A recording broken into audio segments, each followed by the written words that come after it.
following is a special presentation of KNX News 97.1 FM. From the Audacy Sound Space on LA's Miracle Mile, this is Reality in an AI World, a KNX News town hall presented by Downey Hyundai, where 100% customer satisfaction is the top priority. Here are Mike Simpson and Charles Feldman.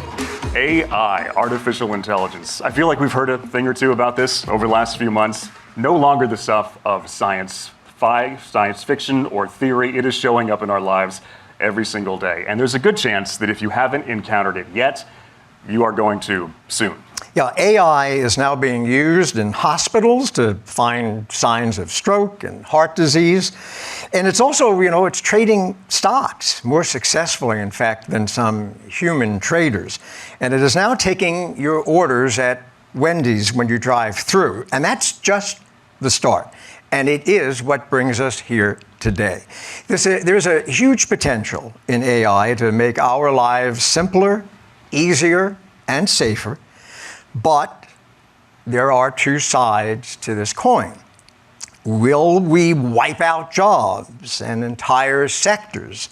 Will we steal the creative process from human artists, writers, and scientists? And if you happen to be a sci-fi fan, you are. Who isn't? Yeah. It might occur to you that AI has the potential to end civilization as we know it. Thanks for that. I feel so calm. Do you now? That's great. Okay. At least that's how the Terminator would put it. Go ahead. So maybe that's overblowing it. Maybe it's not. But this is undeniable. Our collective sense of what's real is changing. So is that progress or is it dangerous? And how do we balance those two things? Those are the questions that are going to drive today's town hall. Now, one of the things we did, just to give a quick idea about what AI can do, is that was the intro that was written for us for the beginning of the show. Right before we went on the air, I posed a question to AI on Bing. I said, if you had to set up an introduction to a broadcast about AI with a panel of guests, what would you come up with as an intro? It took about 7 seconds. This is what it came up with. Welcome to our show on artificial intelligence.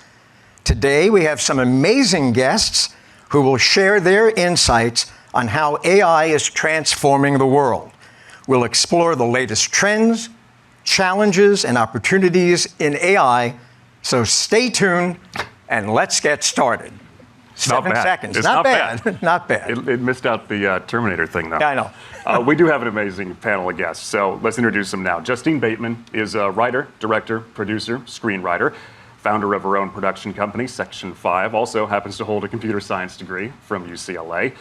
Kalinda Yukonwa, professor at the USC Marshall School, where she researches responsible AI and algorithmic fairness, essentially how to profitably fine-tune AI for businesses without harming people. That last part's important. Saba Quidway, founder of the education technology consulting firm Designing Schools. Before that, an education development exec at Apple, director of innovative learning at the USC Keck School. Ramsay Brown, CEO, Mission Control. The goal there, empower the world's most successful companies to move AI faster without breaking stuff. Brandie Nonnecke wears a lot of hats and directs the Citrus Policy Lab at UC Berkeley, researches tech advances in public policy, and then co-director at the Berkeley Center for Law and Technology. And James Kaplan, co-founder, CEO of the LA-based AI company Meet Kai, focused on 3D content creation tools, browser-based metaverse solutions. Let's begin by getting a kind of basic understanding of what artificial intelligence is and where we are now headed with this technology. With us is Ramsay Brown, as we pointed out. And Ramsay, welcome to the program. Thanks so much for having me. And you've put together, as I understand it, a kind of demo about AI? Yeah, a little bit of a crash course in generative AI for our audience and our audience listening at home. Go to it. Great. Can we pull that up on the screen?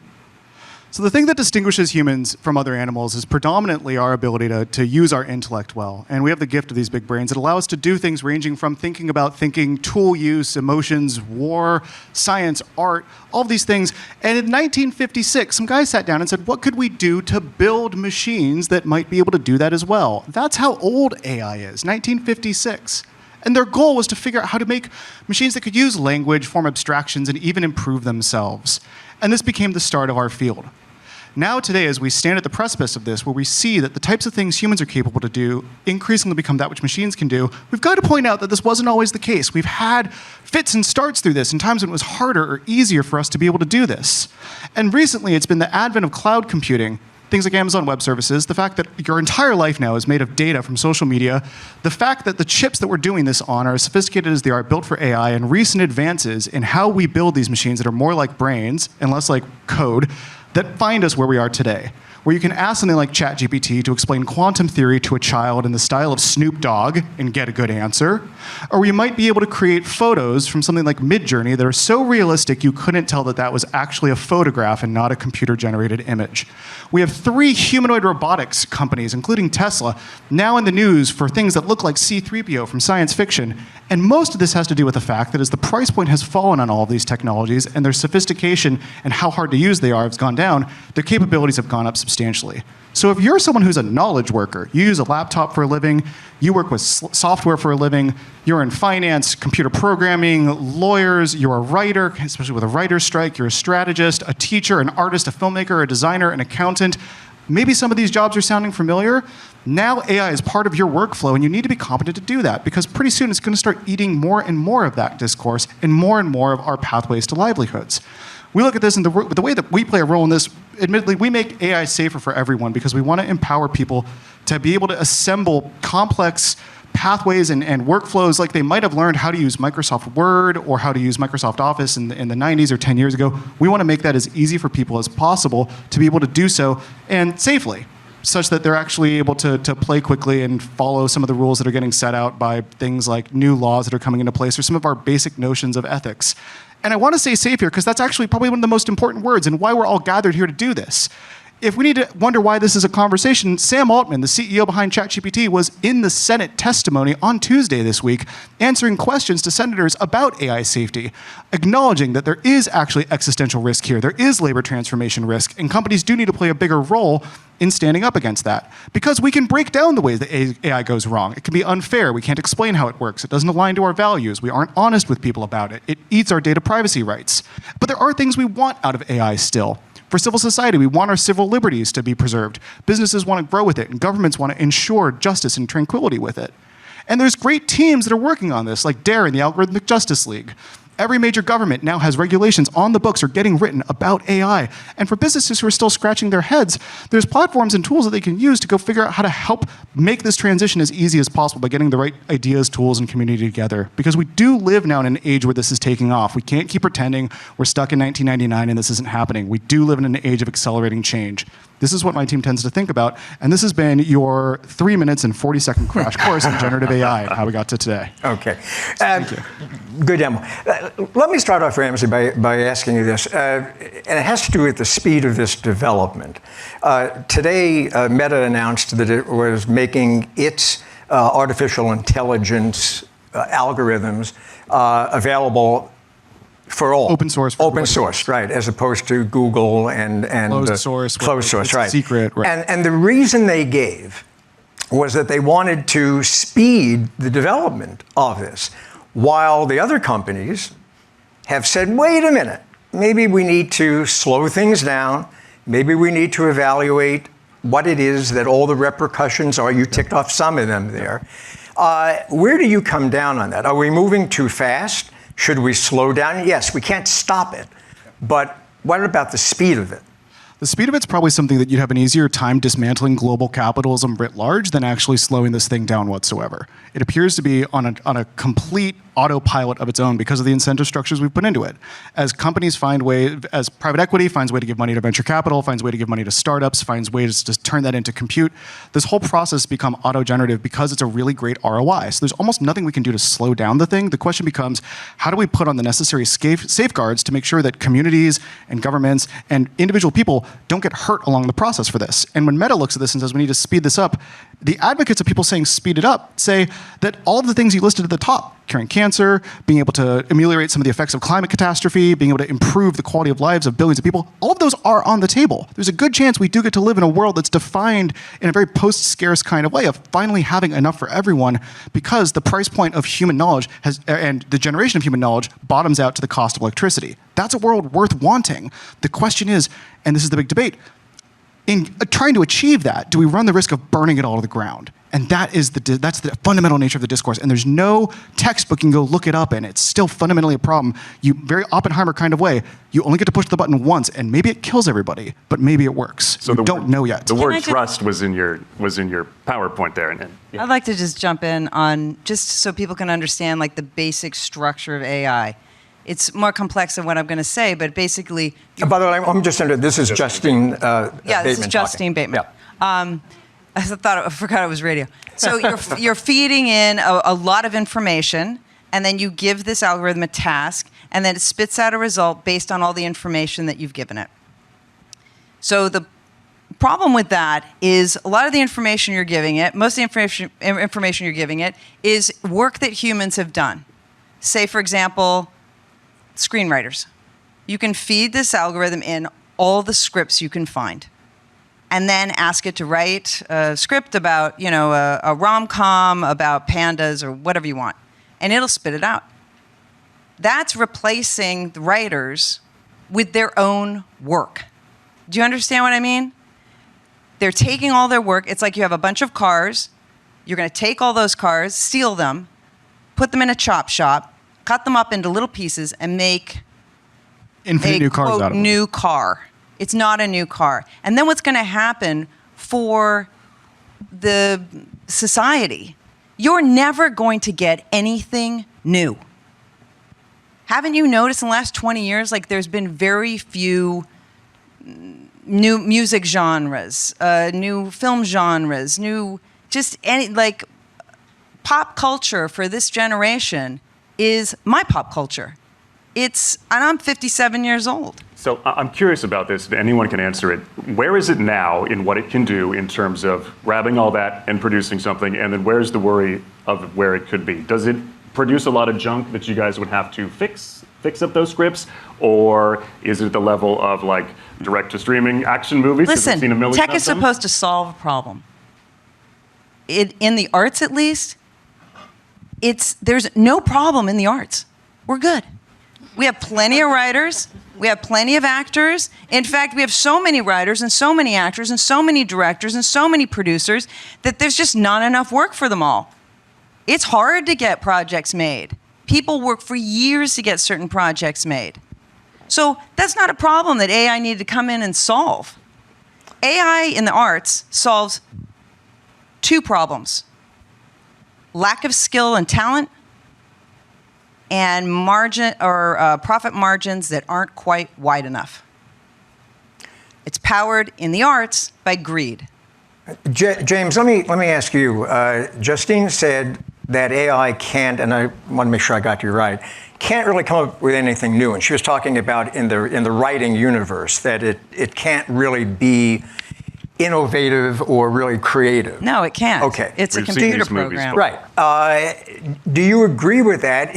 Or is it just that as AI is currently developed, it can't, but does it have the potential to get to that point where it can be creative? I would say that it's probably wishful thinking, that it will not get to a point. That it won't get to the point? Correct. Okay. Where we are right now, I would say, is probably on the precipice between augmentation and replacement, where it's not quite at a stage of replacement, but it looks eerily close to it.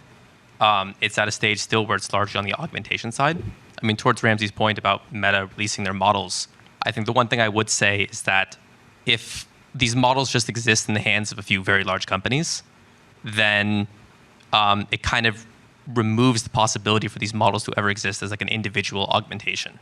But if your point is that it isn't unreasonable to think that at some point it can be creative. Not there yet, though. Not there yet, but it can be. Wait, hold on. There's a severe misunderstanding of what creativity is. No, you're talking about being innovative. Yes, no, you're talking about being innovative. No, I'm saying what are you talking about? this conversation you're just having sounds like two people who don't understand where creativity comes from. Okay, where does it come from? It comes from the air, the universe, magic, whatever you want to call it. It's very metaphysical. Go ahead.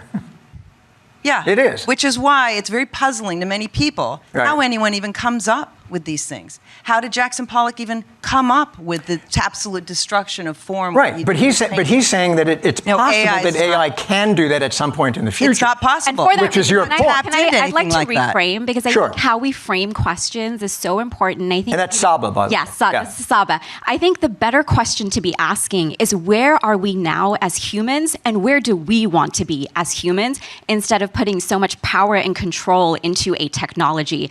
And, I always tell people, if you're new to this topic, one of the best people, if you had to follow one person, it would be Eric Brynjolfsson. He's the co-author of a book called The Second Machine Age, and he's up at Stanford.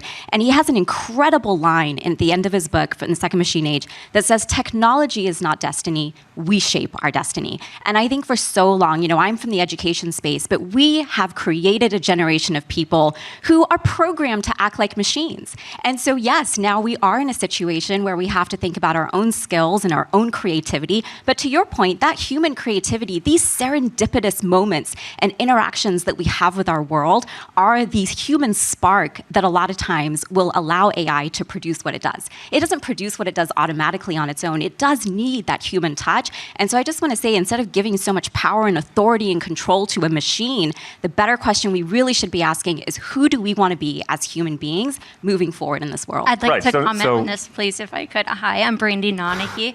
Thank you for bringing up this, really great idea that we control our destiny. I wish that was true, but we have social, political, and economic institutions that are creating an environment where we are building these technologies in a way that is irresponsible, and that's where we need more regulation and legislation and oversight. Right, so no technology is bad, right? It's how it's used. So I'm wondering, and the word trust was in your slide to circle all the way back, is like stewardship. Everyone says someone should take this or these companies should take it and wrap their arms around it and very carefully go forward. But I don't know if anyone trusts them to do that.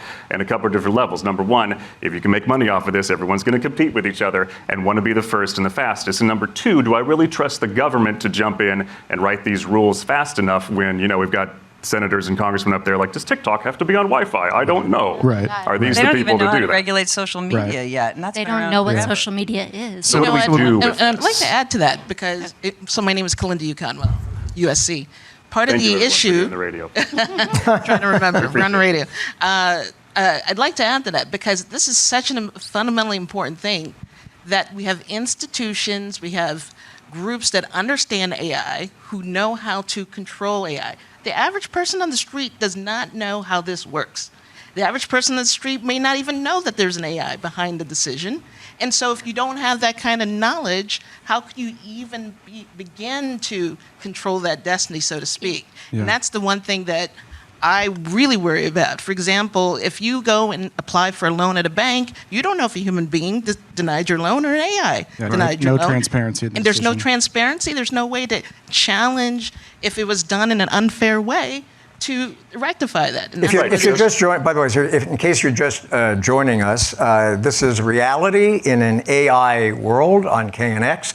I'm Charles Feldman, that's Mike Simpson alongside me, and we have a panel of very distinguished guests to talk about AI and all of its different aspects. Ramsay, I think you look like you were poised to say something. Just for your point about trust, and Kalinda, to your point too, when we think of what fundamentally goes into trust, at the end of the day, it becomes about being able to depend on people or things to do the thing they said they would do, or not do the things they said they wouldn't do. And we can dimensionalize. We can break that down into a bunch of categories. Like, do we know that the system is going to behave in ways that are fair? Do we know that the system is going to not displace jobs or smash human autonomy? Do we know that the data that was used to train it, it had the right to use, or the company had the right to use? We can break these down into criteria. And it's what really bright people are working on and thinking about how to work at that at a fundamental philosophical level. But at the regulatory levels, we have things like the United States National Institute of Standards and Technology, which, aside from being a huge mouthful of an administrative name, is responsible for the nuts and bolts of literally the specification on the sizes of nuts and bolts. They make the spec of the lights that go in your home and the current that flows through your wires, and they set these expectations. And they've released things like risk management frameworks for artificial intelligence that they've written with the International Standards Organization's guidance, with the OECD's guidance, in collaboration with our colleagues in the European Union. There are adults in the room thinking about these things, and I'm really grateful to the adults in the room, practically, academic, labor-wise, thinking about these things. They need to stop thinking and just start doing. I already know huge numbers of jobs that have been replaced by AI right now. Oh, yeah. Exactly. And there's a few things we need to discuss here. So we're conflating AI, and I think we're like pushing toward artificial general intelligence is kind of the discussion here of them being sentient. We are nowhere near there now. And can you just explain for people? Yeah, so that's the first time this term's been used. So what do you mean? Artificial intelligence and artificial general Well, intelligence. we'll talk about Terminator. We're getting toward AGI. Okay, so 1950 at Dartmouth, and I hope that you all noticed, was a bunch of white dudes, which means, there's probably a myopic view of what they're thinking about around artificial intelligence. And the idea there was more toward the artificial general intelligence, the sentience, being able to act and behave like a human being can. Earlier, you opened up saying, everybody might be interacting with AI. In its simplest form right now, you are interacting with machine learning every day. When you go online, you go to YouTube, you search for a video, it's using a recommender system. That's an algorithm.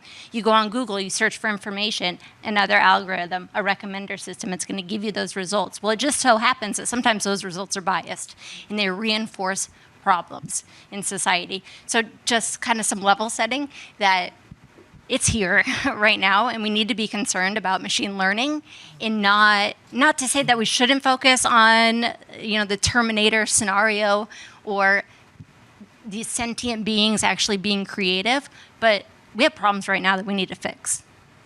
Can I keep swiveling that way. We have an audience question, and this is up your alley, and part of what's being discussed before. So with ChatGPT and Bard and all these systems out here ingesting all the content that exists, some of it copyrighted, right? Does that violate Ooh, I want laws? this one, please. Massive. It's the largest copyright violation in the history. Yes, I agree with you, but in the United States, we have this terrible problem where it's legal. You can scrape data. Let me just walk you down the path of a lawsuit that I love. So there's a company called HiQ Labs. This company scraped public data from LinkedIn. LinkedIn said, no. Don't steal our data. What are you doing? They issued a cease and desist letter. HiQ Labs sued LinkedIn, said, you can't stop us from scraping your public data. They won. The court said, look, we're going to prioritize you as a business over the privacy rights of the individuals on LinkedIn and any copyrighted material because it could violate California's antitrust laws. So it didn't violate the Computer Fraud and Abuse Act, and it didn't violate the Digital Millennium Copyright Act. It's a problem. Well, I think a lot of studios that own copyrights, like Disney, are going to have something else to say about that. Yeah, like if they're scraping from, YouTube is good at blocking. James, let's go ahead, and then I have a question for you. I think in the IQ case, a large portion of that as well was that LinkedIn was making their data available for anyone to find on the internet, and then saying, oh, but your computer, you can't look at it. And it's sort of one of those things where there have been holdings where if you have something behind a login wall with the terms of service that someone has to agree to, then even but if you that's the key. It has to be a login wall to violate the Computer Fraud and Abuse Act. I would say that there is a certain element of you can't have like your cake and eat it too and have your site be open to everyone to look at for free and then say, wait a minute, only humans, because we can sell ads to them. James, let's talk about. I want to hold on. I want to go to deep fakes and talk about that a bit.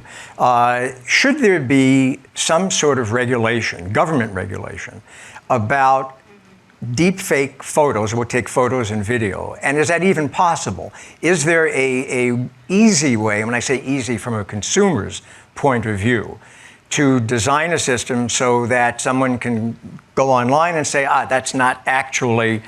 It's so past that. No, I have an answer for this. So there is actually some really good work in this space. Two things. First, in the state of California, we had an anti-deepfake law, which made it illegal to send a malicious deepfake 90 days before an election, but like 91 days, you're fine.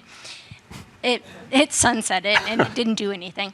But there is a lot of work right now on implementing cryptographic hashing on content that's generated. Sorry. Yeah. So like something like a watermark. Identify those. Something like a watermark. But I don't like using the word watermark. But people know what watermarks mean. No, but it's a watermark. So for the people in their cars and at home right now, are we all going to have the Spot the Deepfake app on our phones and computers? No, the platform should monitor it. And so they will do it for us. They should, yes. How long does it take everybody to learn to look for the little green lock in the corner of a web page to make sure you can put your credit card in there? You're going to continue to go through this kind of education process as the problems become more sophisticated and as the mice and mouse traps continue to kind of do their process here.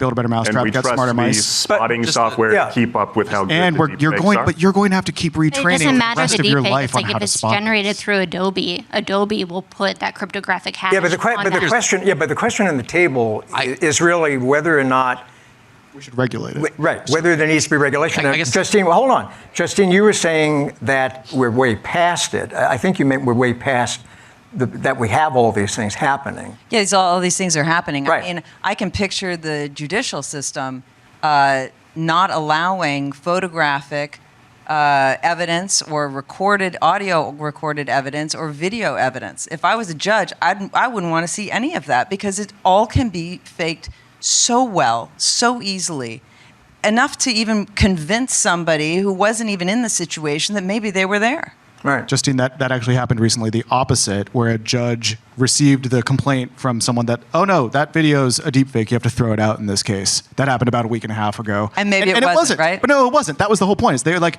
you can just throw enough sand. And I think got to the point of like, why are we even here? This idea that reality and our baseline consensus understanding about reality is fundamentally fracturing to the extent that we have to pull a bunch of people on a Thursday afternoon together to talk about it. Right. Means that horse is already out of the But no one has answered the question yet. Here. Do we? You're going to answer. So I guess He's here's ready. my first Okay, go ahead. point, right? You're talking about the green lock on pages with TLS certificates, right?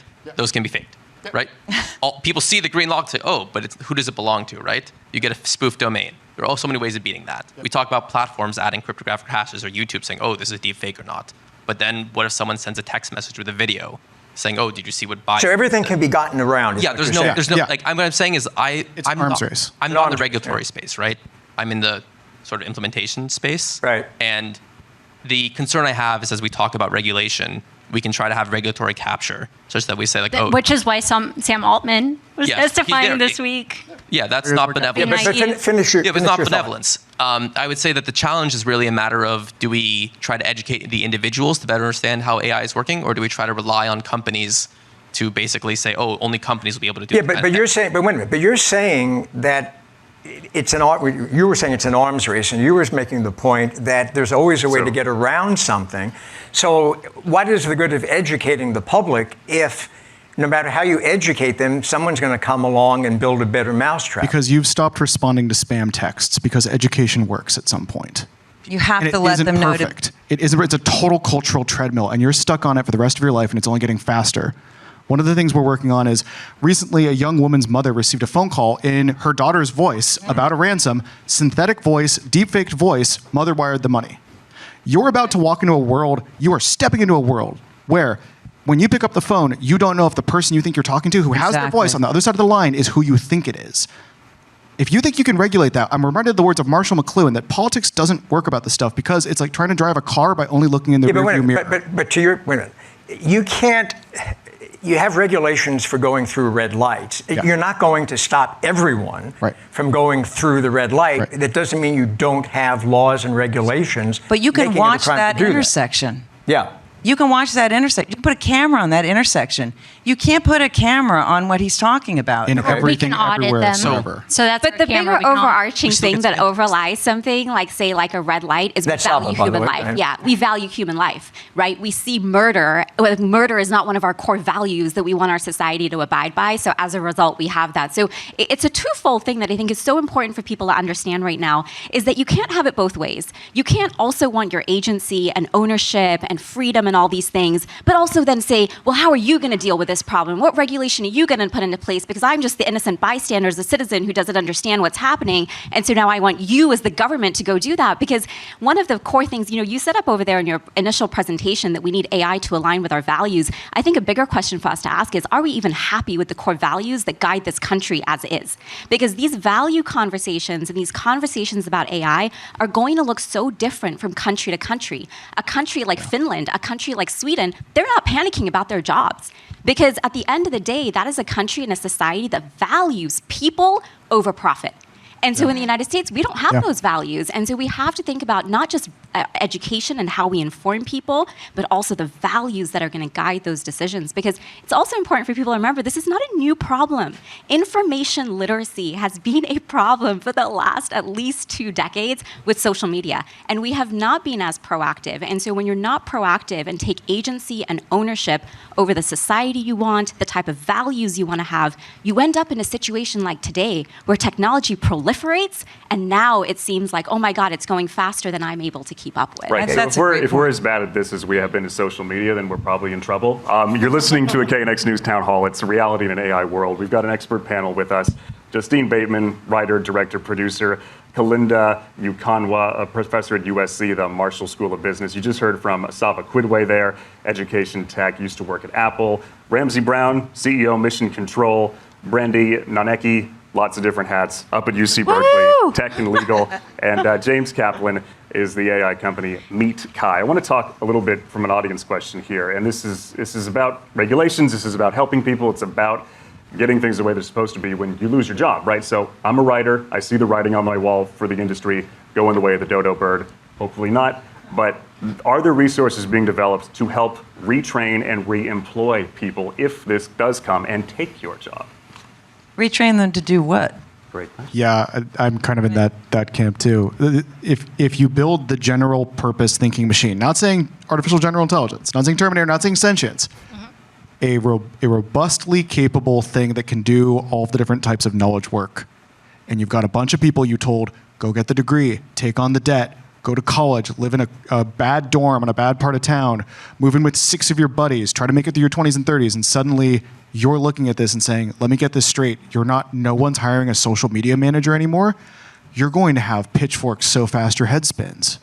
Can I pose a question to Kalinda, actually? Because Sure. Sava, you're talking about like ingraining values into these systems, and you work on algorithmic bias and algorithmic discrimination, and this also ties with retraining the workforce. Like, if we're working with these tools and it's augmenting our work, how can we build them to be more inclusive? First of all, this is not an easy, there's no easy solution to this. But one of the things that we can do, and you mentioned this earlier, was we can begin to audit these things. So that's not even in the mindset of many organizations today. It's basically, let's build this tool and let's let it roll and let's reap the profits from it without really thinking, what is it doing? What is the impact? And I think it's analogous to what we've seen, for example, with technology that now is, causing global warming. Let's build the car, let's use gas, let's roll it out, and let's reap the benefits. So one of the things that can be done is really having an attention to, from the standpoint, what are the outputs? How is it disproportionately impacting people? And actually, I love what you mentioned earlier. You said this stuff was originally built by white men. It's basically like gods creating in their image. I want to replicate the human mind, but it's coming from a specific frame work, which fine as a start, but we need to think about, as you mentioned, different countries, different values, different impacts. I think we really need to focus on what is the impact of this technology, who's it disproportionately displacing, and as a result, can we make some adjustments? Which we can. I don't think that AI is the boogeyman that it might be perceived to be, even though I'm working on algorithmic bias and fairness. I think there's multiple ways through Kalinda, redesign. I want to turn to education and the role that AI is playing now in education. Because as you know, there are an awful lot of teachers who are very concerned about it, and rightly so. They're getting deluged with papers that are being created by AI. Their students are cheating using AI. They don't know whether or not, if they give a student an A, they're giving the student the A or they're giving AI an A. And that's a problem. What's the solution? That's interesting you're talking about that, because I just finished teaching marketing analytics and just had to deal with that problem myself with a couple of students who were apparently used ChatGPT. I think as a society, AI is here to stay. It's not going to go away. So instead of bashing and saying, how do we stop it? I think we need to understand, how do we adapt? How do we address these issues but adapt? We are human beings. We're really good at adapting. That's how we've survived for millennia. And so I think the same needs to be applied to education. Okay, it's going to be used by students. There's not a technology out there that's very good at detecting, as of today, whether something's been written by ChatGPT versus a person. So how do we use it so that we're still teaching people how to do what they're going to do, but with the knowledge they're going to use ChatGPT? So for example, and this is something that we're looking at USC actively now, how do we integrate it rather than try to detect it? You can very simply, if I'm asking a question where I'm saying, write an essay on how to market this Fiji bottle of water, you can go to ChatGPT and it'll just blah, blah, blah, blah. If you ask the question, okay, how do you market this Fiji bottle of water knowing that you have to incorporate, I'm making something up, two disparate ideas one from Togogo and one from, the streets of San Francisco into it starts to get away from what ChatGPT can do, because there are a lot of things ChatGPT cannot do, and really allows you to really test the questions and the creativity and innovation. Did you have an episode with a student of yours? Yeah, I just spot it. It was gut. It looked a little bit too I mean, I've played a lot with ChatGPT as part of my research. Mm-hmm. So that was more coming from knowledge. ChatGPT looked a little bit too much like ChatGPT. Did it have like a kind of a voice, a tone that you recognized? Well, this was written. ChatGPT tends to be wordy, lengthy, talks too much. What did you say but I'm curious how the dialogue went then. So you get this from a student, is that right? Okay. What did you then say to the student? What was the student's response? She said, you tried to fool me with that? Say, you're getting an F. But Do you want to rewrite this? What that was like. So we can't, no immediate accusations. Pulled the student in and said, tell me a little bit about this, and pose some questions, pushing the student to go deeper with what they supposedly wrote.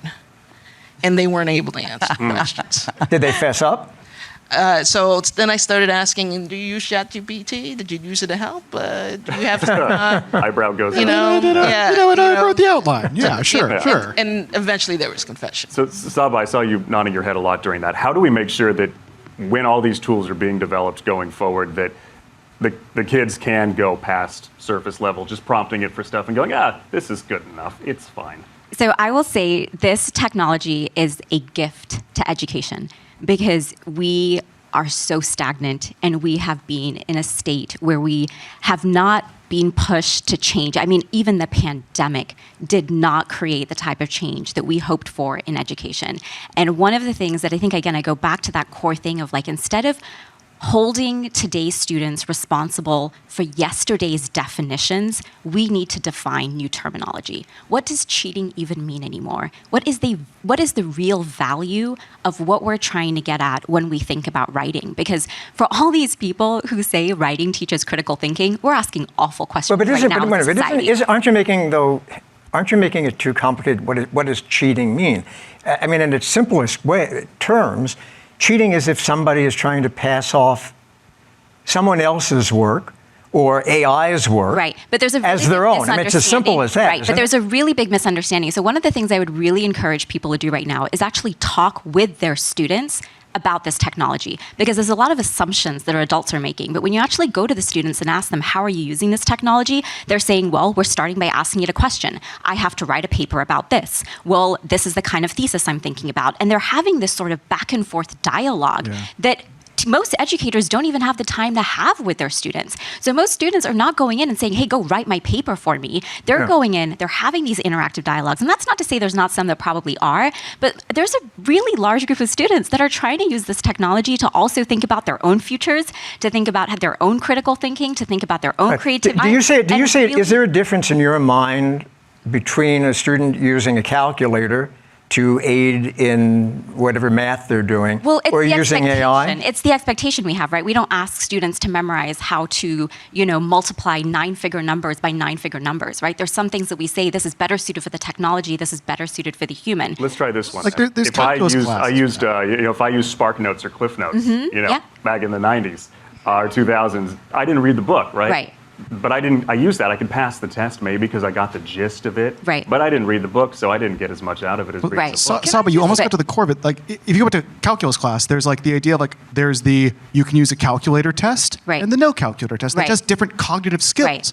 And the calculator test, calculator barely helps you. That's the punchline. Because it's testing a completely different thing. So if we imagine something like ChatGPT, it's not a database for looking up facts. It's like something like a reasoning engine. Right. Can you encourage students to learn using a reasoning engine as part of the skills they need to be an adult? So the through line here is learn how to prompt the thing. Well, yeah, Either in exactly. education Well, or I every would say, job I think you've got, this is you gotta learn really how to talk important. to Yeah, them. you just nailed it right there when you said it. It's learning how to work side by side. What does the machine do well? But more importantly, what does the human do well? Because I will say one of the reasons we're even struggling and having this conversation and we're so freaked out today is because we've been programmed through school, through these papers that are not giving us the skills to actually be competitive in the age of machines. Not everyone is threatened by AI. There's a lot of people who are going to leverage this technology to create incredible amounts of wealth, to carve their own futures moving forward the same exact way they did with social media. There are people who have used social media to create new income streams. We have a creator economy right here in Los Angeles that is booming and is allowing people to thrive in ways they never would have been able to do before. I gotta cut in. You're talking about making money. No, When I'm you talking talk about the, people being quote, able to creative have community, opportunities that they otherwise would not have had Social because they have media- platforms. Social media, there's some very good things about social media, but for the most part, it has created a massively narcissistic society. But not for everyone. It has. I agree with you. There are Okay, definitely challenges let's go back. that have come You with it. You made a great point earlier about the values that people have, right? For a long time now, our society hasn't valued things like ethics and hard work and things like that, right? I mean, just generally speaking, I think we can all kind of agree on that those two things are great. I don't care for politics at all. I'm not talking about that. At the same time, don't we want to... I went to college kind of recently. I went as an undergrad. I graduated in 2016. So I wrote a lot of papers pretty recently.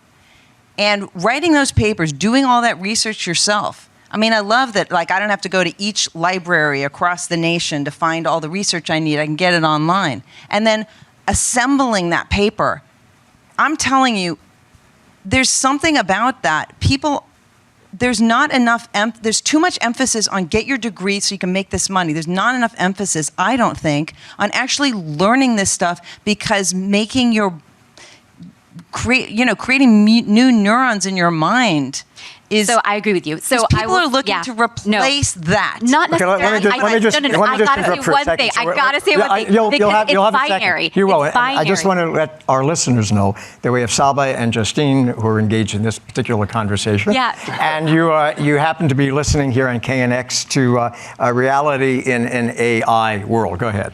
We look at so many things in a binary context. It's, should I write the paper or should I do something else? Where we really, and this is again the biggest gift for schools, because before they just didn't have the capacity to be able to merge these two things together. No, but I'll tell you, I just graduated in 2020.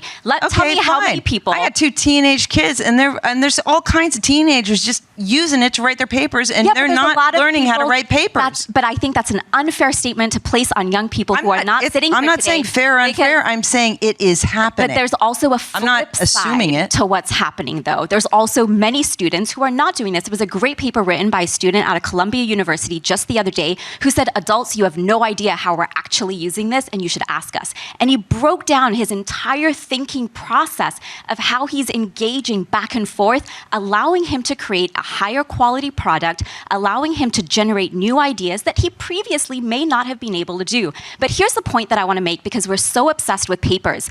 I just graduated in 2020 from USC with my doctorate. I had to write your traditional machine-generated type of writing of a paper, 180 pages. I spent 2.5 years doing it.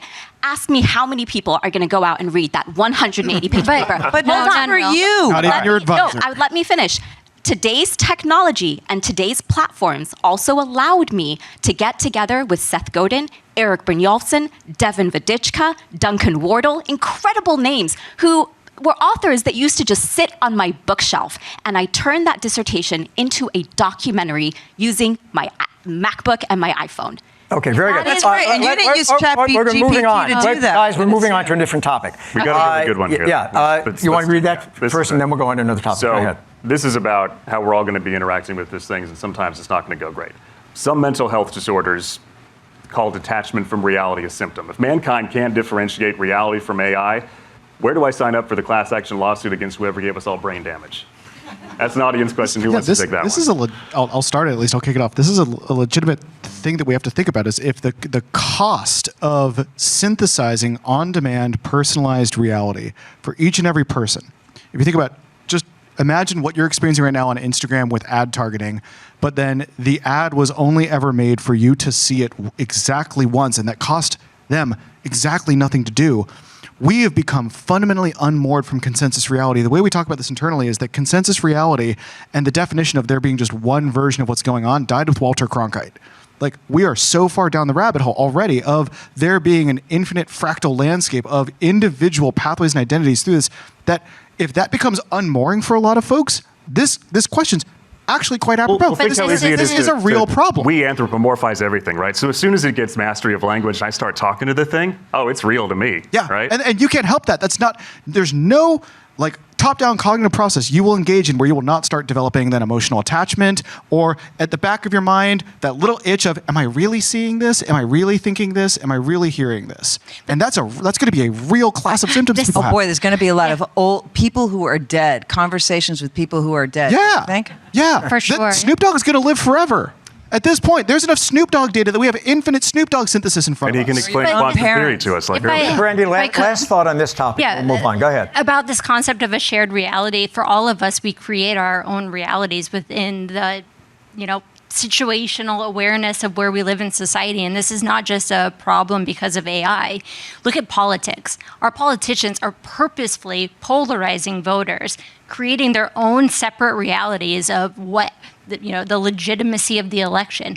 This is not just an AI issue. It gets back to the social, political, and economic institutions and the exploitation. Okay, Kalinda, let's turn to medicine and its applications, AI's application to the world of medicine.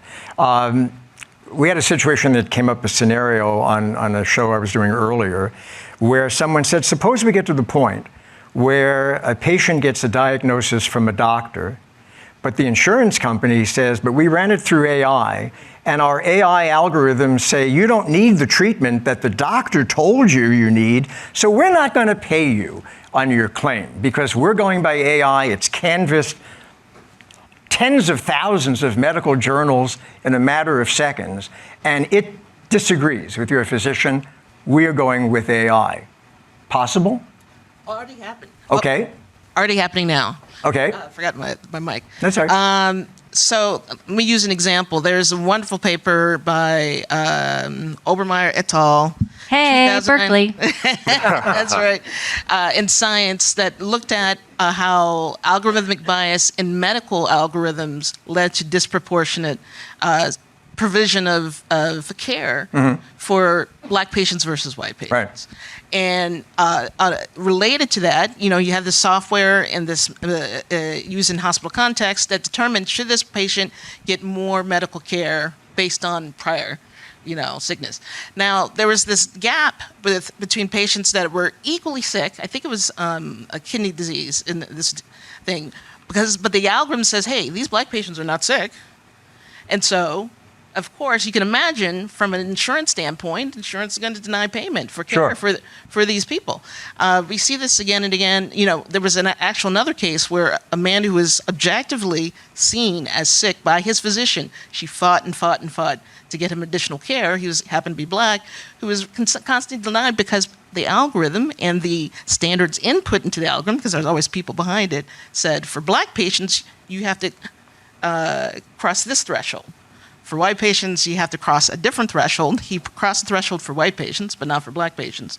And so he was denied this care. So James, are we getting to the point? Wait a minute. Are we getting to the point then where perhaps we won't need doctors? Well, I guess we're presuming for all these discussions, right, that AI is the bad one and the humans No, are the good ones. we're just mentioning, she's mentioning. No, I understand, but I'm saying that I think on the flip side, there are many people that die because of doctors' own intrinsic biases, right? How many preventable medical mistakes are there because some doctor is racist or, On the flip side, we could also use AI for good in that scenario. But AI learns from prior Right, data. so It doesn't. It doesn't. It learns from prior data, so it's synthetic going data, right? to There's amplify. It's going to learn the discrimination same- from us, is it Yeah, not? and But it could also learn amplify not to it. discriminate from us. Like it's The whole point of your It work can is to unveil. stop. It can that, which means unveil. it could- Like, which means it models could be can- Wait, one stoppable, at- which one means at a it's not time. Ramsay, permanent. go ahead. The whole point of your work is to stop it, which means it should be stoppable, which means one day we may not have that problem anymore. Eventually, if we're bringing attention to it. Right now, so many people in the AI community think, oh, it's not a problem. It's not human, so it can't be biased. No. And so it's going to actually minimize the biases But we can that fix humans would do. And that's not the case. That's why we're talking about it on the stage. We need to amplify You the know, message. Trevor Noah has a really good point on this. You know, it's another resource. I want to make sure this audience leads This with is Saba, good by the way. resources. Yes, Saba. I want to make sure this audience leads with good resources. And one of my other really favorite, just resources is the Possible podcast with Reid Hoffman. They had Trevor Noah on the show, and he said what's really interesting about bias with AI is he said you can just reprogram it and tell it that this is not this anymore, it's this, and you can give it that data. Whereas how hard is it to change a human mind? Oh, I don't think that's that easy. So NIST. That's Brandie. This is Brandie Nonnecke from Berkeley. So NIST in the AI risk management framework, as part of that work, they issued a report summarizing types of bias. And in that report, there's something like 36 different definitions of bias. And you cannot simultaneously mitigate all of those biases at once. You're doing trade-offs. You can, as we were having a discussion earlier, you cannot have a completely bias-free model. It's impossible.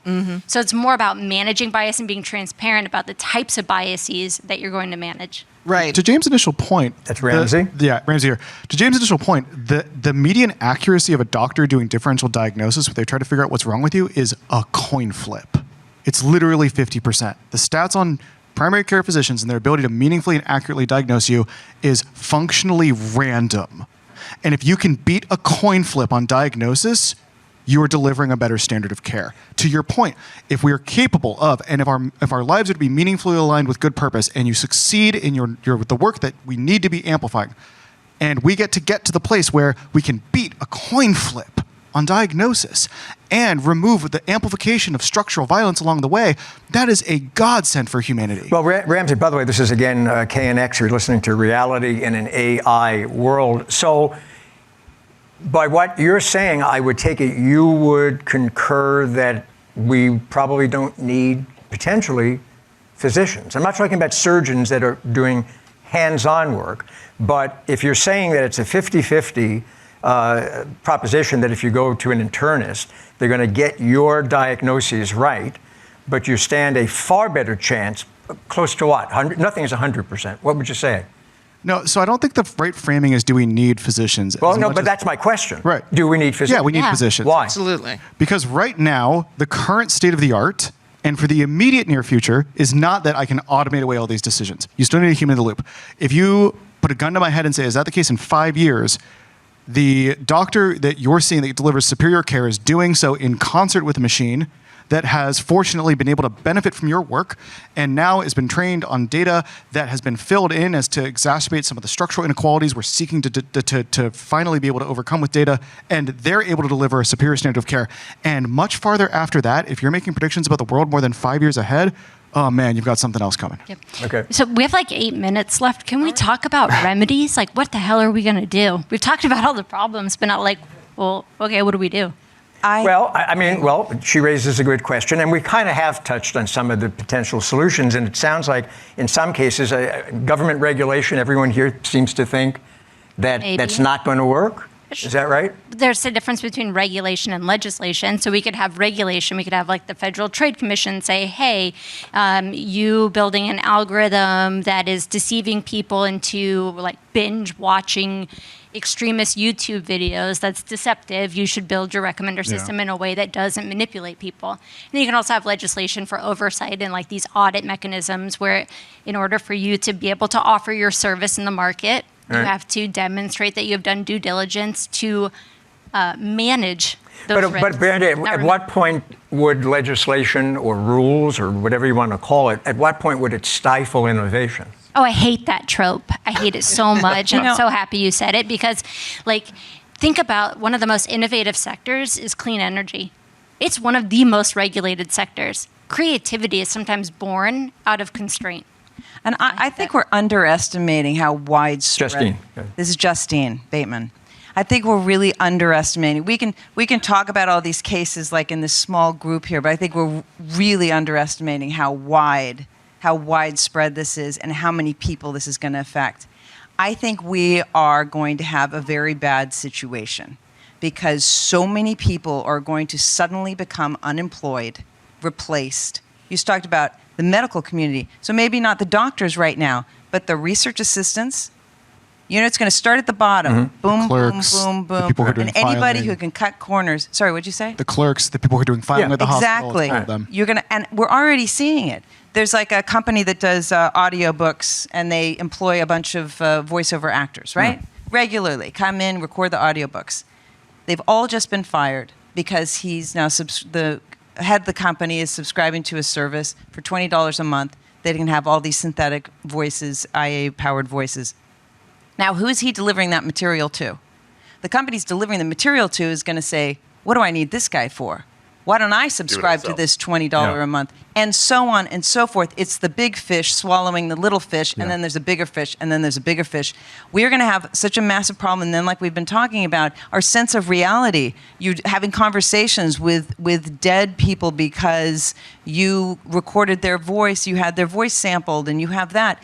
This is going to be, but I think on the other side of this destruction, I think we will have something really magnificent that's really human, because I feel like the last 20 years of beginning, I love technology. Like I said, I have a computer science degree, and some of it is really great, but I feel like we've been getting further and further away from the vast history, tens of thousands of years of human history, what it means to really be human. What are those values?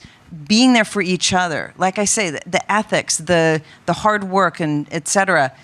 We've really gotten away from that, I feel. And I think on the other side of this, there's going to be a return to that. That's just my sense. Right, and we play the dueling headline game right now, right? It takes all the jobs, or it frees up so much time to do not data entry. And sounds like WALL-E to me. Well, this is how it gets presented. Sounds like WALL-E. You know what? I think what Justine just said is the reason why, coming back to your original question, the earlier question about do we get rid of doctors, why we won't have that. Because if you can imagine a doctor, imagine you know you have a doctor that has no ethics, no morals, no feelings. Would you want that person to treat you? What if I have a Absolutely health and I don't not. even know it's not a person? What if I'm just typing in my symptoms and it prescribes me something? That's what people do all the time. They go in and it makes them insane with WebMD. fear. I'm dying To tomorrow. be fair, though, Yeah. to be fair, if that enables more people to have access to better medicine around the world, Right. is that a real net negative that we're saying, oh gosh, in America we don't get as many great doctors as we used to, but now everyone in sub-Saharan Africa or some random village in India now has access to a much better standard of care. We talked that about cannot one. be Hold ignored. on a second. We talked about one set of potential solutions, because we're about to run out of time soon, and we talked about potential regulations, that sort of thing. Are there other solutions that we need to be thinking of? Maybe that we're not giving enough thought to. You're shaking your head. Colin. Yeah, I think there's two things. Yeah. I think it's important, just like any other new technology. I think we need to fundamentally change the way science and engineering is taught, where it's not about creating new things, but it's about creating new things and what is the consequences. What are the consequences of those new things? Like How do structural you build engineers. Exactly. How do you build that in? How do you address that from the get-go? So there needs to be a change in the way we're teaching. I think the second thing is with respect to AI, there needs to be a much greater diversity of who's at the table in terms of creating this stuff.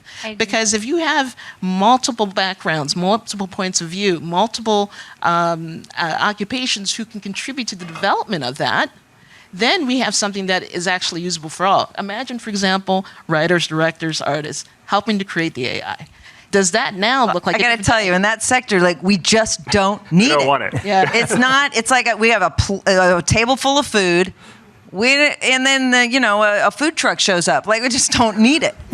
So just Well, to your certainly for Black and brown people, we need to be at the table. Women need to be at the table. We need to be creating something. People who are not Americans, who are not English speakers, who are of other languages, other cultures, need to be at the table and creating that. So I want to point to a thing, which is That's Ramsay. Ramsay Brown here. Justine, to your point of like, where does this go?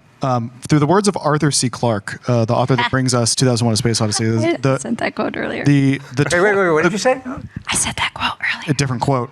I heard your quote. Different quote. The goal of the future is not total employment. It's total unemployment, such that we may play. Wait, what does that mean?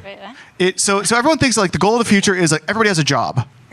What Arthur C. Clarke proposed is the goal of the future is that nobody has a job, such that you may return to a natural human state of passion. And what I want to point to here is that some of the leading philosophers in post-capitalism, and this idea that what we're about to do in deploying large-scale, economically useful human intelligence for almost no money, is that we kind of break capitalism over our knee. And if you talk to Sam Altman, the CEO behind ChatGPT, who openly says, I think what I'm doing is going to break capitalism, and you go look at his 2 other projects, they're investing in a fusion company that's going to deliver electricity to Microsoft to power GPT-5 in a few years, and in a universal basic income schema. So the dude who's at the helm of this thing that we're all using now is saying, look, let's do money too cheap. Yeah, but then Sam we're talking about taking away people's purpose in life. But if you told me I can't work anymore, I would want to die. You said art isn't about the money. Art's about the thing inside of us. And it's about but it's the value of your work. It gives people a sense of accomplishment. Yes, it does, which can be to take that all from them, capitalism. I think you would find the society will fall apart. Yeah. If it's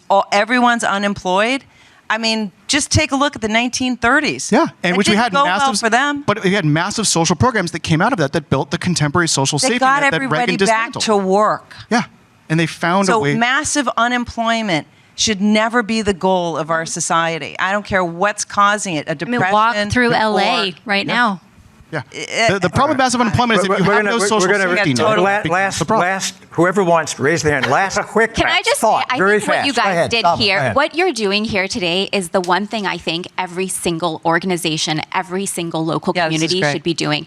I think if you were to ask your audience or the people watching, has your manager talked to you about AI? I think if you walk into any school, has your principal talked to the teachers about AI? I think if you ask all the kids who are probably freaking out about their future, has anyone talked to you about what's going on? Nobody's talking to each other and having a conversation. Everyone's kind of waiting for like the one person to come and regulate everything, and then we're going to complain about the regulations because we had no agency, no ownership. Yeah. We could go on forever, but we can't. What you did today, I just want to really, really applaud, because bringing people together to have conversations, that's, I always say innovation is empathy. It's understanding people's needs, frustrations, challenges, but also their hopes and dreams. And I think what you did today is really open that stage for people to begin thinking about what Justine said earlier. What does it mean to be human? Actually, we have forgotten what it means to be human, and reigniting that is only going to come through ongoing conversation. Well, thank you to all of you for coming in and doing this, because I think we hit it from a bunch of perspectives. And we can't go on forever, although we could.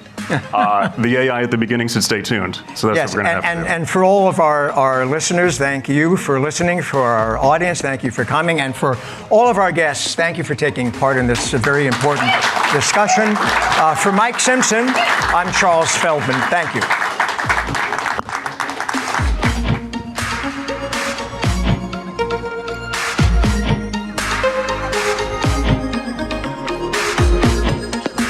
This has been a special presentation of KNX News 97.1 FM. Reality in an AI world. A KNX News Town Hall was presented by Downey Hyundai, where customer satisfaction is the top priority. It's available on demand at knxnews.com/townhall and on the free Audacy app.